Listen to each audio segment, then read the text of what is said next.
Okay,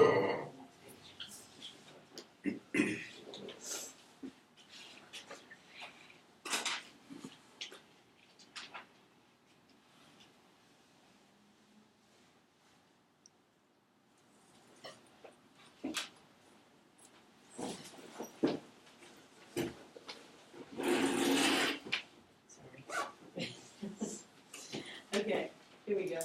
Alright. So I'm gonna play a clip. It's a soundbite, and if you guys can identify it, that's awesome. It's super quiet.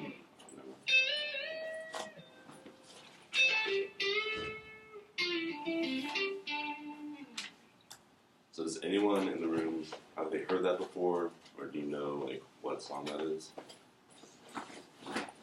Alright. Well, that was from Pink Floyd, and that was a song called Another Brick in the Wall Part 2.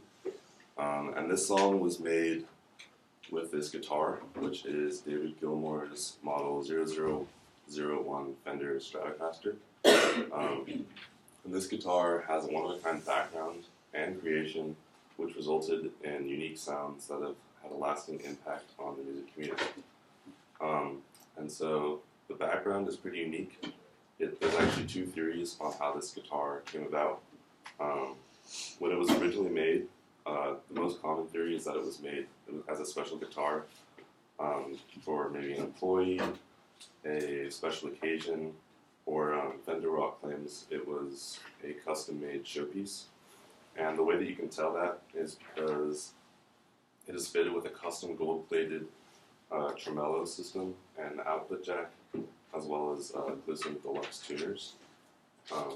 And then it was also signed by Fender employees Tadeo Gomez and Mary Loomis. And it is thought that this guitar is a Frankenstein of parts, so to say. And so the guitar was, when it was originally made, was sent to be like fixed up, and the body of the guitar was said to be from 1954, and then was eventually replaced with like the neck from a different guitar in 1957, and then fitted with 1960s Duncan pickups and three-way pickup switch, resulting in the guitar that we have today. And through this process, the guitar went through a lot of different people.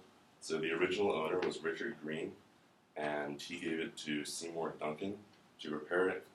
Seymour sent the neck to Phil Kubrick, who specialized in the neck repair, and when he did, the original body was super banged up. So he set it to the side and got a new guitar or like a new body for Richard Green.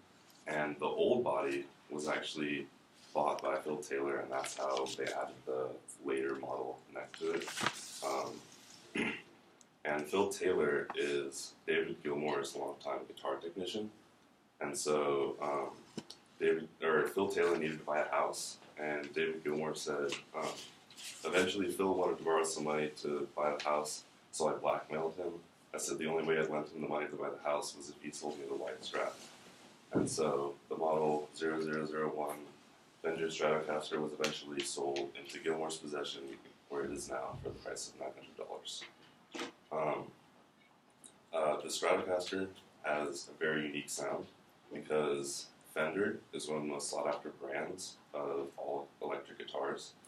The company was started by Leo Fender, who is a self-taught radio repairman, and he made a lot of friends with musicians because they would bring their amps to him, and they implored him to use his expertise to create guitars.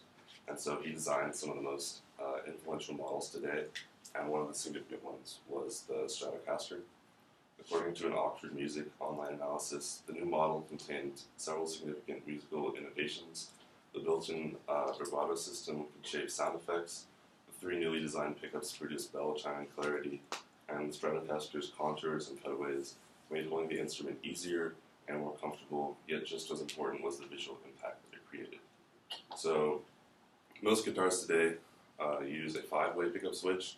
At the time, 3 was like the norm, and throughout time, David has kept 3-way pickup switch because, according to Humbucker for Guitarists, Guitarists quickly learn to wedge a piece of cardboard from a pack of matches or cigarettes into the switch between positions so they can play 2 pickups at once.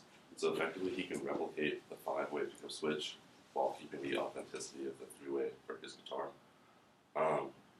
And the other reason that this guitar has such great sound is because it is a Stratocaster, and that has a scale length of 25.5 inches, which means that the strings stretch from the bass to the top of the first fret at 25.5 inches, and this creates the kind of sound that we hear.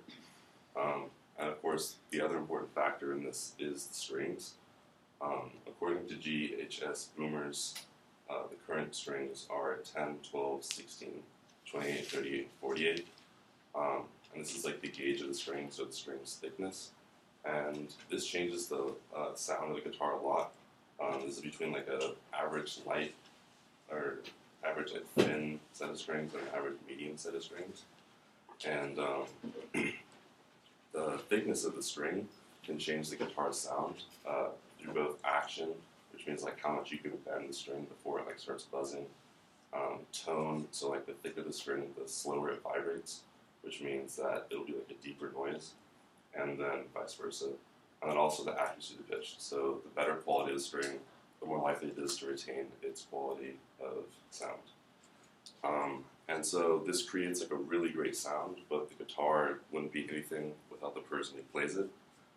So the guitar is currently owned by David Gilmour, and he is one of the leading guitarists and vocalists of the band Pink Floyd, who is known, according to Rock and Roll Hall of Fame, for the psychedelic space rock and blues-based progressive rock. And so this guitar actually played a huge role in how that style came around. And the song was used to record many Pink Floyd songs, including the one that I played earlier. And then aside from Pink Floyd songs, it was also used when David Gilmour collaborated with Paul McCartney, one of the Beatles, and so they did a joint song together, and he used that guitar because he liked it so much. And so the Model 001 Fender Stratocaster is an extremely unique guitar because of its background and the many different parts that it has. And these different parts have led to unique sound that we hear today, and this guitar has been instrumental in recording many popular songs by both Pink Floyd and from Paul McCartney's album.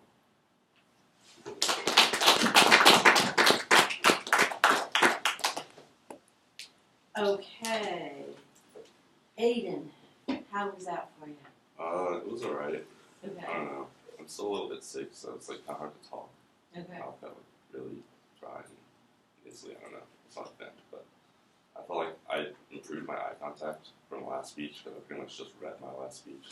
Okay. So I'm gonna look up more, look better, and I felt better versed on this subject just because I did so much research. So that felt good. Yeah, it kind of is amazing, isn't it? That's good. Yeah, feel a little more grounded in your. Yeah. Okay. All right. Okay. Let's see. Audience, if you could please offer some feedback. A really relaxed tone. It's really easy to listen to, and your speech is just easy to follow in general. So I enjoyed it. I just thought it was really interesting because I love Pink Floyd, and I thought it was cool how he did such a specific topic. He didn't try to cover too much information. Yeah, I also like the unique topic choice and how your speech flowed. I thought in terms of content, it seems really well organized, and I thought your visual aid was pretty simple, but it helped us just kind of understand what you were saying. I would probably nail in the conclusion a little bit more, so a little bit more build up, but really good overall. It was good how you included definitions for some of the things we were talking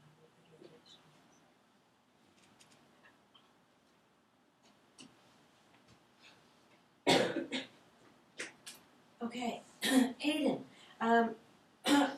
I thought your attention getter was good. I think just kind of getting us listening to it, I think was appropriate.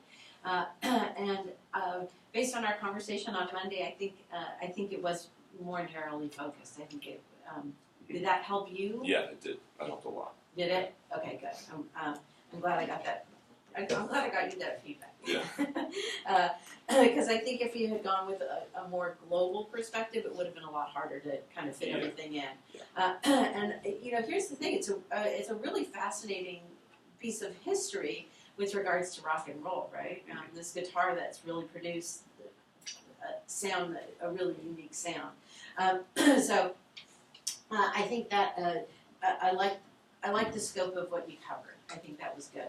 I would one thing I might say in your introduction, I like the attention getter. I think that was I like that we could hear it. Yeah. I might have maybe peppered in just a little bit more of that. Maybe once in the body of your speech at some point, and maybe once at the end, sort of like, okay, now when you hear this again, right?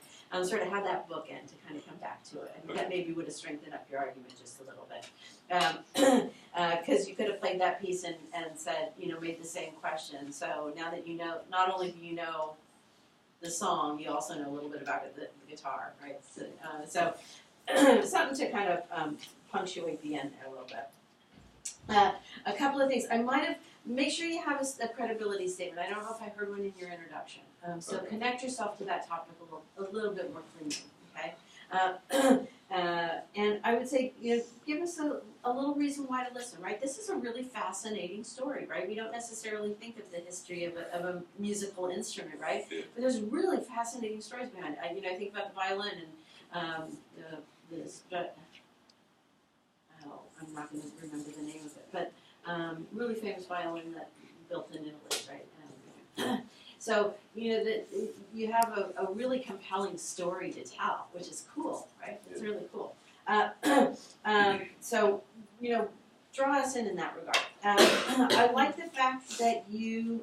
I like the fact that you showed us the images of what you of the different parts of the guitar. I might have labeled it though. Okay. And because you mentioned some part of the guitar, and I didn't know what you were referring to. I Okay. think it was the knobs, but I'm not sure. Okay. So just a little thing, and then that way you know that we know what you're talking about, right? No questions, right? I would say what I noticed was that about midway through your speech, you went. I think you may have said to yourself, or you just got really comfortable about what you were talking about, and it like kind of the nervousness just kind of melted away, and you just kind of had your conversational quality just started to pick up. So go back and listen and see if you know something. Because I think you will. And I'm going to say, go with the second half. I like that part a little bit better. There's a little bit of filler language in the first half, a little bit of nervous and a little tentativeness. Maybe practice it a couple more times so you get that introduction down a little bit stronger. But that would be what I said with regards to that. Well, one thing I would also suggest that you do is shorten up your sentences a little bit, because then it'll come across even more conversational. Sometimes they were a little long, and so you kind of have that. You're kind of straddling essay speech, right? So let's push all the way over into speeches for next time, right? So shorten up those sentences, have that conversational quality come a little bit stronger. Little eye contact is improving. That's when I think that's when I noticed a little more conversational quality as you started to look up at us, you started to talk to us, you kind of got your legs under you. First half was a little less, right? Yeah. But it's coming, and notice that improvement. All right. All right, thanks. Thank you. Thank you.